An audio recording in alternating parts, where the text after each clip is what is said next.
बिस्मिल्लाहिर्रहमानिर्रहीम। अस्सलाम वालेकुम डियर फ्रेंड्स, मेरा नाम डॉक्टर मुनज़्ज़र रहमान है और आज की वीडियो में मैं बात करूंगी एलोपेशिया या हेयर फॉल के बारे में। हेयर फॉल क्या होता है, इसकी क्या वजूहात होती हैं और किस तरह से हम इसको ट्रीट कर सकते हैं, ये तमाम आज की वीडियो में शामिल है।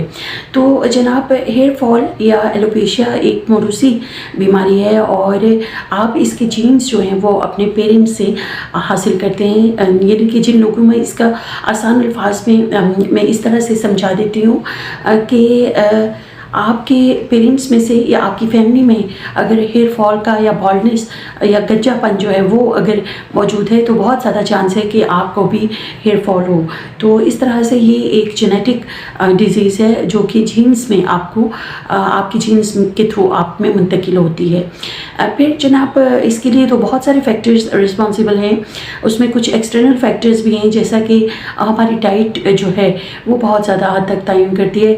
जो लोग बहुत ज़्यादा जंक फूड ले रहे होते हैं, फैटी फूड्स और अनहेल्दी डाइटरी हैबिट्स जिन लोगों की होती हैं, उनमें भी हेयर फॉल बहुत ज़्यादा कॉमन होता है। फिर डस्ट है, कुछ लोगों को इसी तरह से जो लोग मतलब किस्म के कॉस्मेटिक ट्रीटमेंट्स करवाते हैं, खासतौर पे फीमेल्स जो कि डाई या स्ट्रेटनिंग वगैरह करवा रही होती हैं, तो क्योंकि ये डेफिनेटली तमाम चीज़ें जो है ये केमिकल्स होती हैं, केमिकल प्रोडक्ट्स इसमें इस्तेमाल किए जाते हैं, तो ये आपके हेयर के जो केराटिन प्रोटीन है उसको डैमेज करते हैं। जो कि आपके हेयर की लेयर केराटिन प्रोटीन की लेयर होती है उसको डैमेज कर देते हैं और फिर उसके थ्रू आपके हेयर जो है वो डैमेज होके गिरना शुरू हो जाते हैं। इसी तरह से जनाब, एक थर्ड फैक्टर जो कि बहुत ज़्यादा इंपॉर्टेंट है वो हार्मोन्स हैं, मेल और फीमेल हार्मोन्स जो कि हेयर फॉल के लिए रिस्पॉन्सिबल हैं।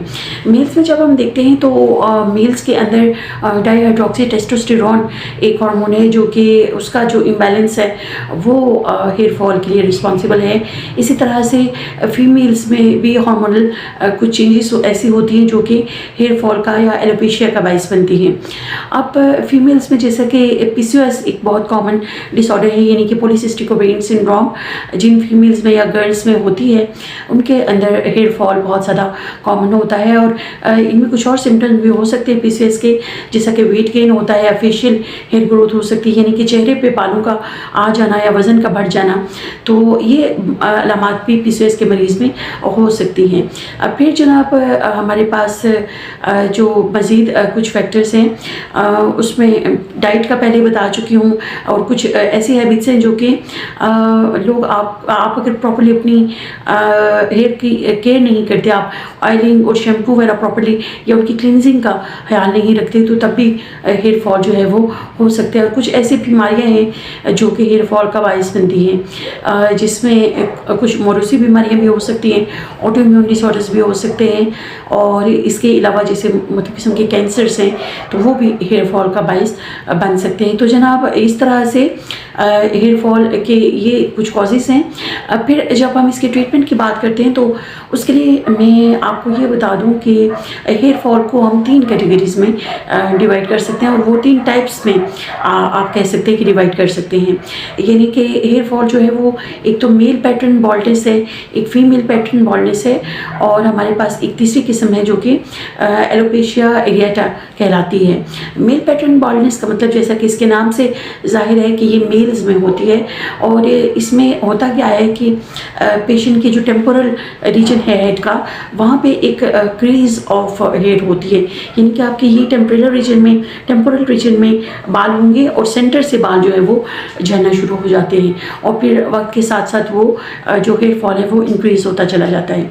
इसी तरह फीमेल्स में भी जो मांग होती है वो चौड़ी हो जाती है और फिर देखते ही देखते बाल जो है वो कम होना शुरू हो जाते हैं। जो तीसरी किस्म है एलोपेशिया एरिएटा की, वो ये है कि आपके सर के किसी एक मखसूस हिस्से में बाल जो है वो गिर रहे होते हैं, तो ये एक ऑटो इम्यून डिसऑर्डर है जो कि हेयर फॉल का बायस बनता है।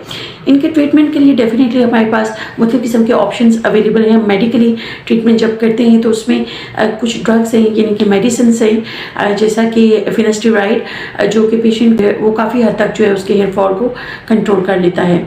फिर जनाब, सेकेंडली हमारे पास कुछ जेल्स और लोशंस और स्प्रेज वगैरह होते हैं जो कि टॉपिकली अप्लाई किए जाते हैं, सर के ऊपर लगाने के लिए हम देते हैं मरीज़ को और उससे भी काफ़ी हद तक जो है वो हेयर फॉल कंट्रोल हो जाता है, जिसमें होता है जो कि 3 से 6 माह का कोर्स है। और ये पेशेंट को जब करवाया जाता है तो साथ कुछ कॉम्बिनेशन थेरेपी में कुछ और मेडिसिन दी जाती हैं जो कि उसके हेयर फॉल के साथ साथ उसकी हेयर ग्रोथ में भी मदद करती हैं। फिर वो मरीज़ जिनके अंदर हेयर रूट्स कम हो चुकी होती हैं, ख़त्म हो जाती हैं, जो कि शाइनिंग बॉल्डनेस मेल्स में खास तौर पे होती है, उनके अंदर हम फिर ऐसा ट्रीटमेंट देते हैं जो कि इन्वेसिव हो, यानी कि उनको इंजेक्शन जो है वो इंजेक्शन के थ्रू मेडिसिन जो है वो दी जाती है। और PRP इंजेक्शन यानी कि प्लेटलेट रिच प्लाज्मा उनके अंदर इंजेक्ट किया जाता है।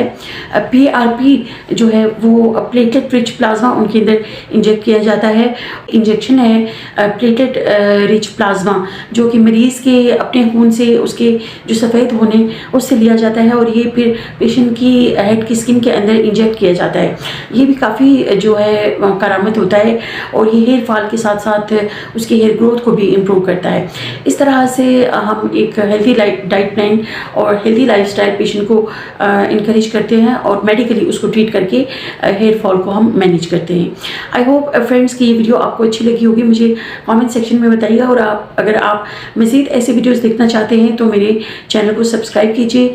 दुआओं में डॉक्टर मुनज़्ज़ा को याद रखिएगा, अपना बहुत ख्याल रखिएगा। Thank you. अल्लाह हाफिज़।